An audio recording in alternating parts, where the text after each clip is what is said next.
Hi again. Well, for a while I've been thinking of doing a video on, mistakes to avoid on eBay. And there's a couple of reasons for this. The first, it actually is a mistake, but I spent a lot of time earlier on this year reporting scams on eBay, or what I think are scams.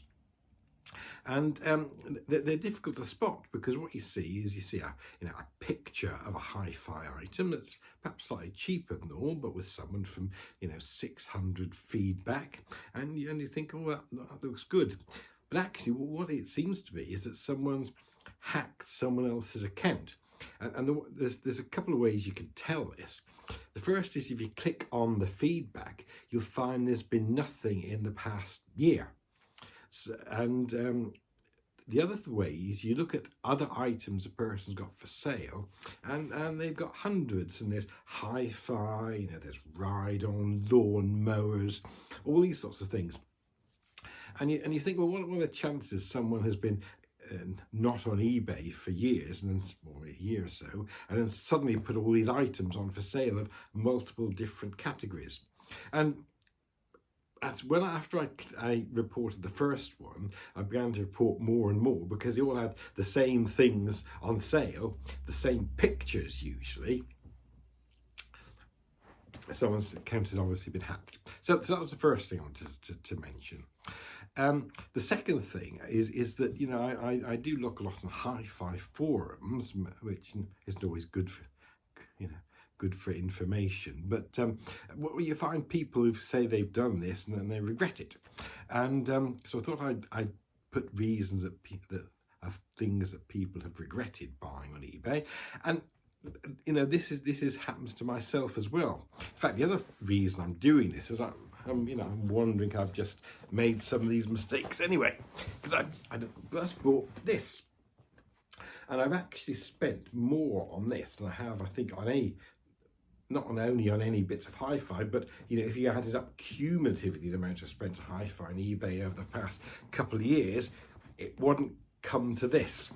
So hopefully I haven't made a mistake, but we'll see when I open it. So the first thing is that it's the price, is that eBay isn't always the cheapest, because often I've kind of bought stuff on eBay and then I found it's on Amazon later for cheaper. So I try to shop around a bit more. The second is I think people buy stuff without listening to lots of hi-fi to know what they like. So I try to go to as many shows and things as I can, partly because brands always have a house sound. For example, Great Radio house sound is a bit bright but exciting, perhaps a bit brash. Some might think with Sennheiser headphones are often more sort of laid back. The other thing I think is important is I find people saying, well, I bought all these items, they all had 5-star reviews in hi-fi, but it sounds awful. And it looks like, I think what hi-fi and other reviews kind of like a brighter sound than average. But, they all may be good in their own right, but you put lots of 5-star together items that are a bit bright, and you end up with an incredibly bright sound at the end. And I think you have to take reviews as a guideline only, and this includes myself, because, well, for a couple of reasons. First of all, we've all got our own individual tastes and likes and dislikes and sound. Secondly, because I think reviewers have an interest in it, they're more likely to maybe exaggerate differences. So for example, I was listening, my mother said she wanted to buy a mobile phone, and I had this one to look at, and asked me to review it.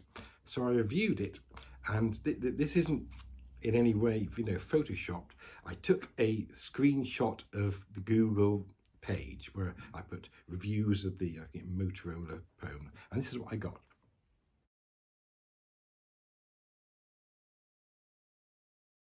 There we are. So there's 2 reviews from 2 people.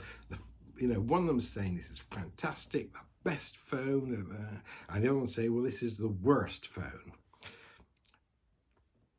I don't think people lie on reviews. Certainly, you know, the ones I've looked at, I've always thought people were, you know, giving their honest opinion. I don't think they're doing it for bad reasons or because they're paid. I just think, you know, people's tastes, opinions, and, you know, the importance they attach to different things varies. And you know, presumably if you're doing a review, you're going to get more people. You know, the algorithm's going to point you to, well, this is great or this is dreadful, rather than the reviews that say, well, it's got pros and cons. Yeah, there's good things. And I think the last thing I've noticed on forums, incidentally, I say, you know, don't go on forums. If you ever want to see a fight or something, you know, go on a forum and put in, you know, I bought this digital cable and it really improved the sound, and then, you know, stand back and watch people fight over these things. You know, there's people who've bought stuff and aren't happy because A, they've moved sideways rather than upwards, or B, because they're you know, you read things and there's always kind of searching for something that isn't going to happen, I think. You know, and like the acrylic platter I recently bought, you know, you kind of think it'll make a warmer sound, and actually it made very little difference entirely. And I think it's important to be happy with what you've got. So, but I say, you know, these are mistakes I've made. I hopefully haven't made for this. This is, well, I haven't listened to this itself or indeed anything like it, because it's a bespoke piece of hi-fi. It's got great reviews. I hope I've overpaid for it. So my next video is probably going to be unboxing this and setting it up and see what it's like. But that'll be in maybe a couple of weeks' time. Anyway, I hope that's been of interest. If it has, you know, like and subscribe. If not, thanks for watching. Bye bye now.